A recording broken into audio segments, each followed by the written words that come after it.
Hey folks, Libby from Libby's Keto Network here. Wanted to stop in and give you 3 things to think about in regards to meal planning. This will actually be one of at least 2 different videos in regards to this. I do know that meal planning seems to be one of the biggest challenges for many of you. And I think the reason that is that before keto, many of us, maybe not all, but many of us drove through the drive-thru. So there wasn't much meal planning, except, I wonder which restaurant I'm going to go to. So how do I think about meal planning each week? There is an old adage that says if you fail to plan, you plan to fail. And I think that's especially true with keto because we don't do spur of the moment as well as maybe we did when we had the drive-through option all the time. Plus we also hopefully are having more of a desire to eat better, more nutrient-dense whole foods. And so, so how do you go about it? Well, every week on my to-do list for the week I have 3 things that I do. The first thing I do is I plan my meals.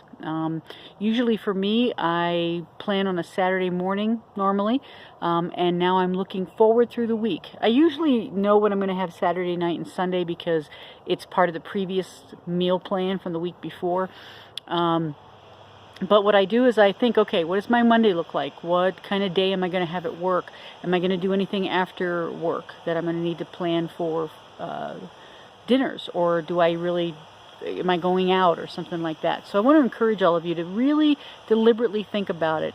For those of you who work in environments where you do go out to lunch a lot, just be prepared for that. Plan it. Know in advance what you're going to eat, or at least give yourself some good ideas. I highly encourage you, if you're going out to restaurants, that you take a few minutes, you go on their website, you figure out what kind of best foods are keto, and be prepared. That way there's not a whole lot of thinking at the moment. You'll know exactly what you're going to go for. So first thing on your list is planning your meals. So here's my challenge to you.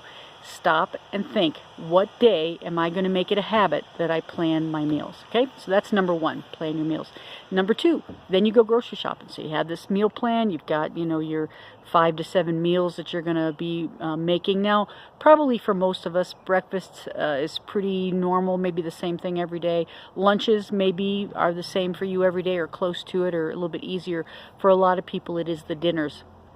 So you think about, okay, what am I going to want for dinner? And I'm just going to use that example. Obviously, if you are going to plan for more, you have to think through all of that. But you're going to say, okay, so if I'm going to have this on this night, I'm going to have some chicken casserole, then part of my grocery list is chicken. And do I have all the spices? Take a look at your cabinet. Now again, I know this is pretty basic for most people, especially probably if you have a family, but I do know that over time it's very easy to get out of the habit of thinking consciously and intentionally. And I think what I'm asking you to do is to do that on keto, because you will be much more successful if you do it. So what are you gonna buy? How are you gonna refill your pantry to make sure that you have on hand the things that you're gonna need to make the food that you've decided you're gonna eat? The third thing, and also by the way, on the groceries, what day are you going to go? I am kind of a 2 times a week person. I like a little bit fresher meat, a little bit fresher vegetables. So, I kind of think about that and just kind of have a plan what night I'm going to do. So it's not only just that I'm going to go grocery shopping, but what night am I going to go grocery shopping, and what does that look like? And if for some reason that fails, what's my backup to that? So all those kind of things are very important.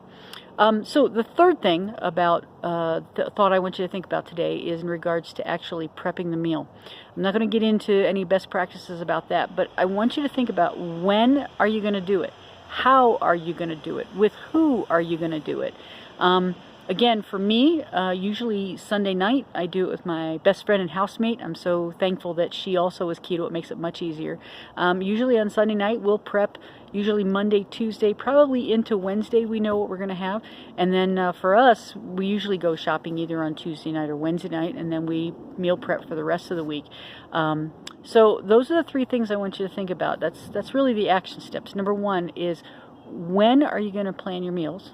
Number 2, when are you going to go grocery shopping? And number 3, when and where are you going to meal prep?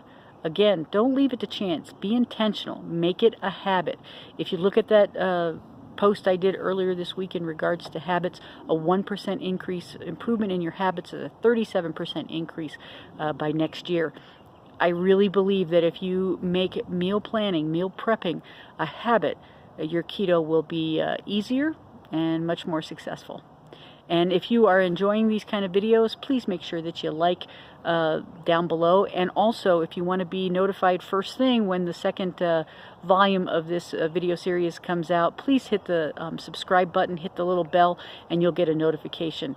I just want to remind you, as we're building the Libby's Keto Network, having likes and subscribers, whether it be on the YouTube channel or on the Libby's Keto Network page or the Libby's Keto Network group, it's really important that you hit those likes. It just shows other people, supporters, that we have an active group. So love you all. Have a great, successful keto week, and if I can do anything for you, reach out. Love you guys.